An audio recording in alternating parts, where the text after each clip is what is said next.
Τα τελευταία χρόνια οι χειμώνες έχουν γίνει πιο δύσκολοι για όλους μας.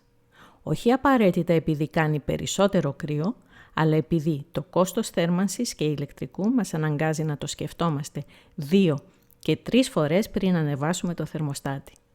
Σε αυτό το βίντεο θα σας δείξω πώς με έξυπνα design tricks μπορείτε να νιώσετε το σπίτι ή και το γραφείο σας πιο ζεστό, χωρίς να αλλάξετε τη ρύθμιση της θέρμανσης. Και ναι, μιλάμε για διαφορά που μπορεί να φτάσει και τους 2-3 βαθμούς στην αίσθηση.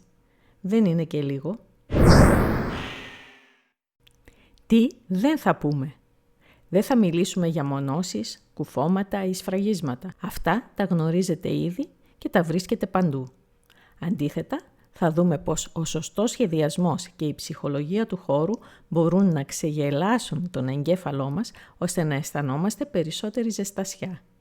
Κάποιες από τις συμβουλές βασίζονται σε επιστημονικές μελέτες. Άλλες στην απλή αλλά συχνά ξεχασμένη κοινή λογική. Ποια όμως είναι η ιδανική θερμοκρασία το χειμώνα? Πριν περάσουμε στα tricks, αξίζει να πούμε κάτι βασικό. Δεν υπάρχει μία ιδανική θερμοκρασία για όλους.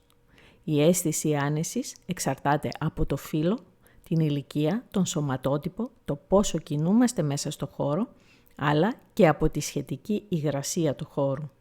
Σε γενικές γραμμές, οι περισσότεροι άνθρωποι αισθάνονται άνετα σε θερμοκρασίες μεταξύ 18 και 25 βαθμών Κελσίου.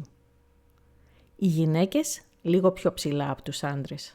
Για τον ύπνο μάλιστα, οι 17-20 βαθμοί θεωρούνται ιδανικοί. Και αυτός είναι ένας ακόμη λόγος που δεν χρειάζεται να υπερθερμαίνουμε το σπίτι μας. Αν υπάρχει ένα design trick που πραγματικά θεωρώ πανίσχυρο, αυτό είναι το χρώμα. Έρευνες δείχνουν ότι αισθανόμαστε πιο ζεστά σε χώρους που κυριαρχούν θερμές αποχρώσεις, ενώ αντίθετα κρυώνουμε περισσότερο όταν μας περιβάλλουν ψυχρά χρώματα. Γήινες αποχρώσεις όπως το καφέ, η τερακότα, τα θερμά μπέζ, το σομόν, το μπορντό, αλλά και βαθιά βελούδινα πράσινα μπορούν να αλλάξουν δραστικά την αίσθηση ενός χώρου. Αντίθετα, το λευκό, τα ψυχρά γκρι, το μπλε και οι πολύ πάλα αποχρώσεις τείνουν να ψυχραίνουν το περιβάλλον. Δεν είναι τυχαίο ότι σε χώρους με θερμά χρώματα νιώθουμε όχι μόνο περισσότερη ζεστασιά, αλλά οικεία και φιλόξενα. Ο φωτισμός είναι ένας παράγοντας που συχνά υποτιμάμε. Το φυσικό φως, ειδικά σε χώρους με νότιο προσανατολισμό, μπορεί να ζεστάνει πραγματικά το σπίτι τις ηλιόλουστες μέρες του χειμώνα. Όταν αυτό δεν είναι εφικτό, ο τεχνητός φωτισμός μπορεί να κάνει τη διαφορά.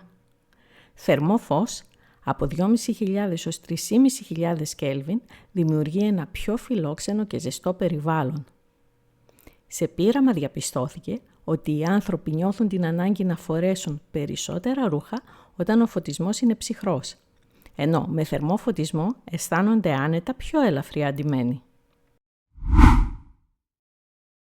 Όσο πιο γυμνό είναι ένα σπίτι, τόσο πιο ψυχρό δείχνει και τόσο πιο ψυχρό είναι στην αίσθηση. Χαλιά, κουρτίνες, ριντό, ριχτάρια, μαξιλάρια, ακόμα και πίνακες στους τοίχους, γενικά ζεστά υλικά προσθέτουν θαλπορή, αλλά και πρακτική προστασία από το κρύο. Στο υπνοδωμάτιο, ένα καλό πάπλωμα και ένα υφασμάτινο κεφαλάρι μπορούν να κάνουν τεράστια διαφορά στην ποιότητα του ύπνου. Με την ίδια λογική, το μέταλλο, το γυαλί, το μάρμαρο, το μπετόν και οι γυαλιστερές επιφάνειες μπορεί να είναι αισθητικά εντυπωσιακά, αλλά είναι ψυχρά υλικά. Όταν κυριαρχούν σε ένα χώρο, εντείνουν την αίσθηση του κρύου. Το ξύλο, αντιθέτως, είναι ένα από τα πιο ζεστά υλικά και μπορεί να κάνει ένα χώρο πιο φιλόξενο, ακόμα και χωρίς χαλιά. Υλικά όπως η πέτρα, το ξύλο και το τουβλάκι μπορούν να ζεστάνουν ένα χώρο τόσο αισθητικά όσο και λειτουργικά.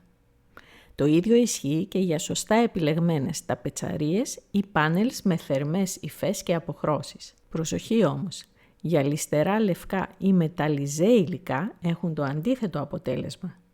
Ένα ακόμη απλό τρίκ είναι να αντίσετε τους κρύους, συνήθως βορεινούς τοίχους με βιβλιοθήκες ή ντουλάπες. Τα βιβλία και τα ρούχα λειτουργούν ως εξαιρετικά θερμομονωτικά υλικά. Ένα πολύ συχνό λάθος είναι η κάλυψη των καλοριφέρ με έπιπλα ή ντουλάπια.